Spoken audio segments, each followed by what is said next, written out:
Hi. എന്നും ഈ അടുക്കളയിലെ കാര്യങ്ങളല്ലേ കാണിക്കുന്നത്. ഇന്ന് ഞാൻ വിചാരിച്ച് പാചകം നടക്കട്ടെ, പക്ഷേ വോയിസ് കൊടുത്ത് എന്തെങ്കിലും സംസാരിക്കാമെന്ന്. കുറേ നാളെ ഇങ്ങനെ സംസാരിച്ചിട്ട്. ഇന്ന് എൻ്റെ യൂട്യൂബ് ചാനലിൽ 654 സബ്സ്ക്രൈബർ ആയിട്ടുണ്ട്. ഞാൻ യൂട്യൂബ് ചാനൽ തുടങ്ങാൻ തന്നെ കാരണം എൻ്റെ അനിയത്തിയാണ്. പുതിയ വീട്ടിലോട്ട് താമസം മാറിക്കഴിഞ്ഞപ്പോൾ ആരോടും സംസാരിക്കാൻ പറ്റാതെ വീട്ടിലിങ്ങനെ ഡിപ്രഷൻ അടിച്ചിരുന്ന സമയത്ത് അനിയത്തിയെ വിളിച്ചിങ്ങനെ പറയും, എനിക്ക് സംസാരിക്കാൻ പറ്റുന്നില്ല, ഞാൻ അങ്ങനെയാണെങ്കിൽ എന്തൊക്കെയോ പറയുമായിരുന്നു. അന്നേരം അനിയത്തിയെ പറഞ്ഞ ഒരു യൂട്യൂബ് ചാനൽ തുടങ്ങാം, പാചകം അറിയാലോ, പാചകം ചെയ്താൽ മതി, പിന്നെ അതിന് പാട്ടും അങ്ങനെയുള്ള കാര്യങ്ങൾ കൊടുക്കരുത്, നീ സംസാരിക്കണം. അപ്പോൾ അത് നിനക്ക് സംസാരിക്കാൻ ആളായി, പിന്നെ ഒരു വീഡിയോ ആയി, പിന്നെ അത് ഞങ്ങൾ തുടർന്ന് പൊക്കോളൂ എന്നിങ്ങനെ പറഞ്ഞു.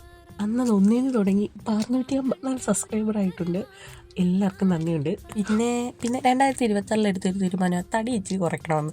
അതുകൊണ്ട് ഇപ്പോൾ ചോറ് കുറച്ചും പച്ചക്കറിയൊക്കെ ഇച്ചിരി കൂട്ടി കഴിക്കാമെന്ന് വിചാരിച്ചു. പിന്നെ എന്നും ഇതുപോലത്തെ വിശേഷങ്ങൾ പറഞ്ഞ് നിങ്ങളെ ബുദ്ധിമുട്ടിക്കാൻ കാണും. അപ്പോൾ അത്രയുള്ളൂ, ബൈ.